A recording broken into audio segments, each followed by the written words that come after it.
Hello guys, this is Charlie D right here. Trying to make a long story short, but my YouTube channel, I haven't done anything with it for a long time. Well, the reason for that is, well, I just watched the news. So, why am I showing you my garage? Well, long story short, my garage door is falling apart. That has been for quite a long time. It's an old wooden garage door.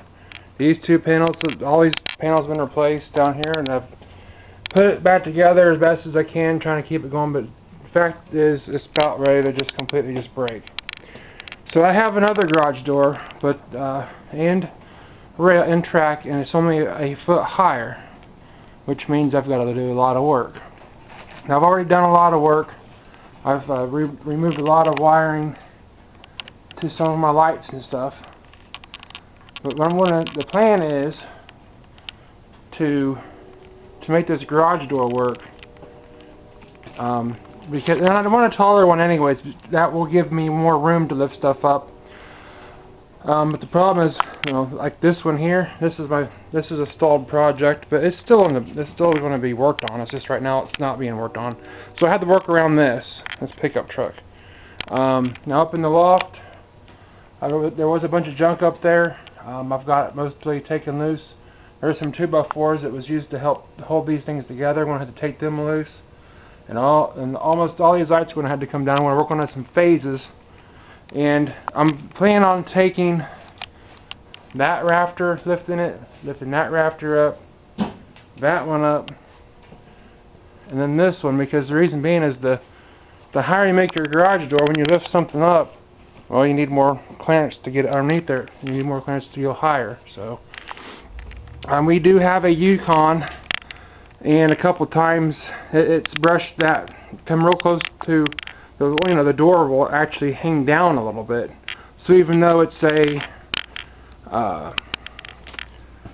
is, I think, currently an 8-foot door, I'm going to a 9, if I remember correctly, that this thing would hang down, because that door panel down is half falling apart anyways, and it would brush the truck on the way in. And also I have problems with these stacks trying to snag the door on the way in. So hope is I'll get it higher, and need to bring stuff in, so you also need more clearance. Now eventually I might put a lift in here, but that's really far down the pike. I never really did a video on this, but I also, for you guys who have old furnaces, made a really nice ventilation fan. I only run it on high only, but I did write down what this is a 3-speed fan out of a furnace. Does really good for helping pull an exhaust, whether you're painting in here or if you're running a vehicle in here.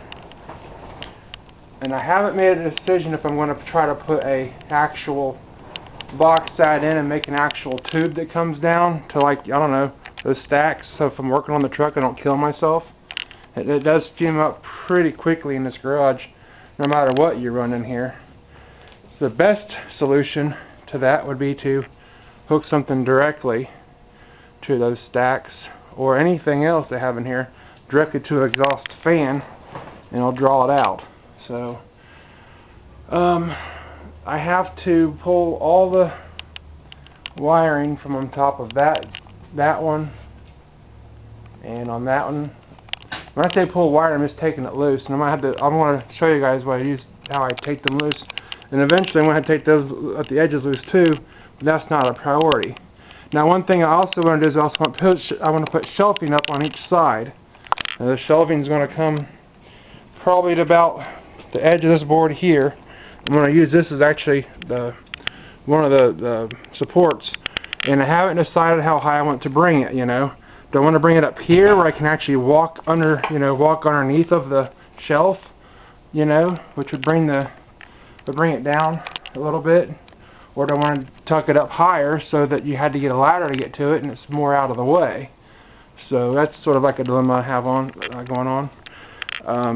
I do intend on, whenever I do this, about right here, which is about the middle of the garage, I'm going to put like a post down here on the ground, which will, give me support for that shelf.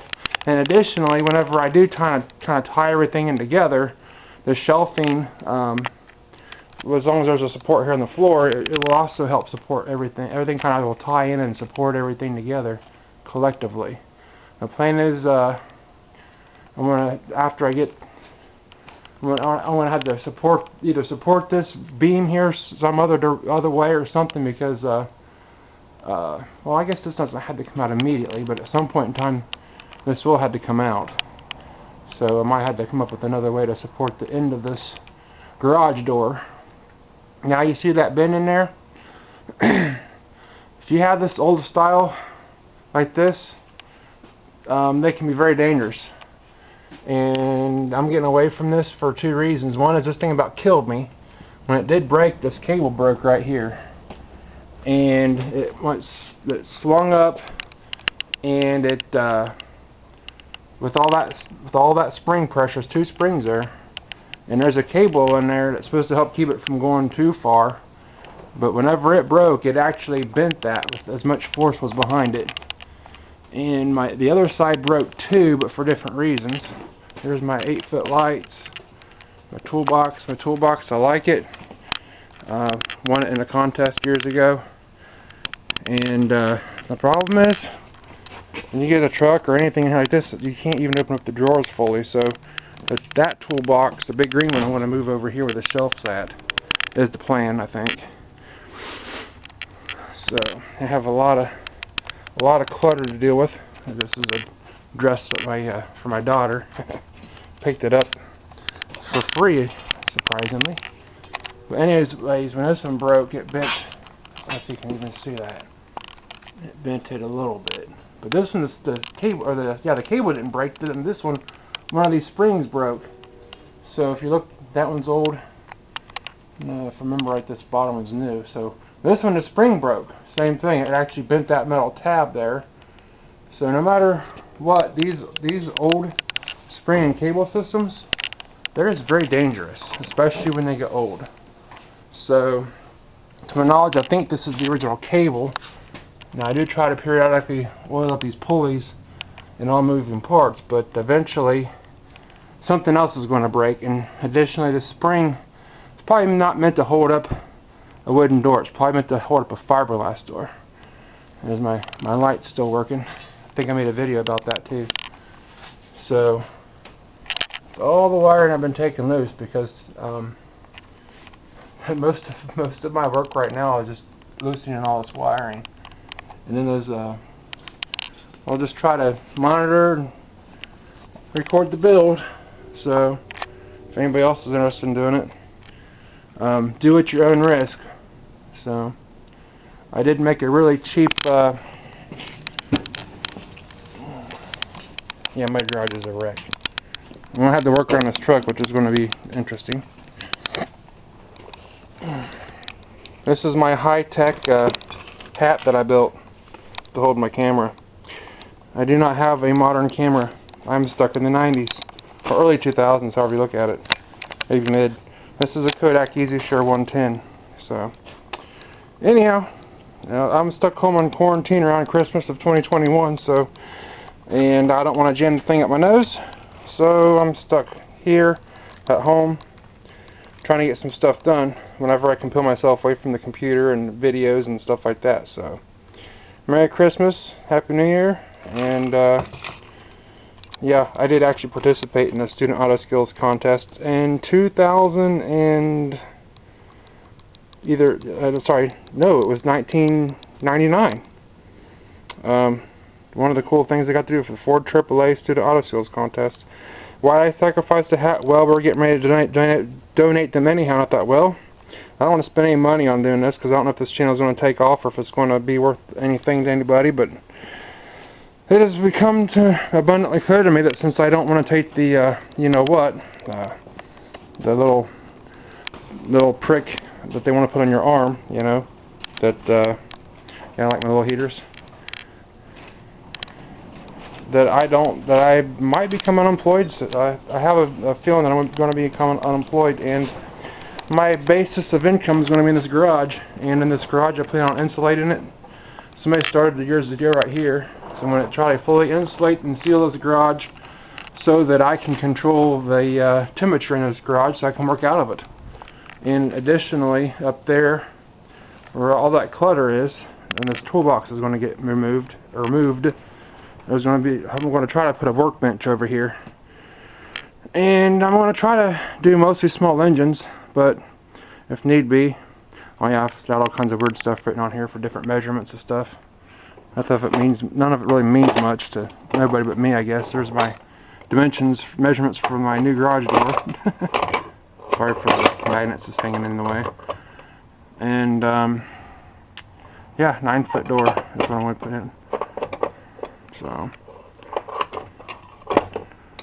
let's see here. Maybe it's an 8-foot. Maybe this is a 7 going to 8. I can't remember. Maybe it's 7 foot. I'm moving up to 8. Yeah, there it is. There's 3 panels at 54 inches, 2 at 42. So there's some of my math. And this is sort of like my little chalkboard where I just scribble stuff at. Maybe I should actually make a white erase board as part of my thing here. I got an organizer tray up there never used. Just a bunch of odd stuff that mechanic and or hoarder would have. So yeah, I got some old movies. Got an old TV that partly works. The speaker don't work and the picture's kind of rough. So anywho, with all that said, this is well, I got a heck of a project ahead of me. So stay tuned. I'll try to bring you up when I'm going to get a ladder and get up there and start taking these staples out, and I'll show you how I've been taking them out. So these supposed to be working for me. There might be other methods out there too, but I do that rafter first. So shall they do right out. And sorry for the long ramble.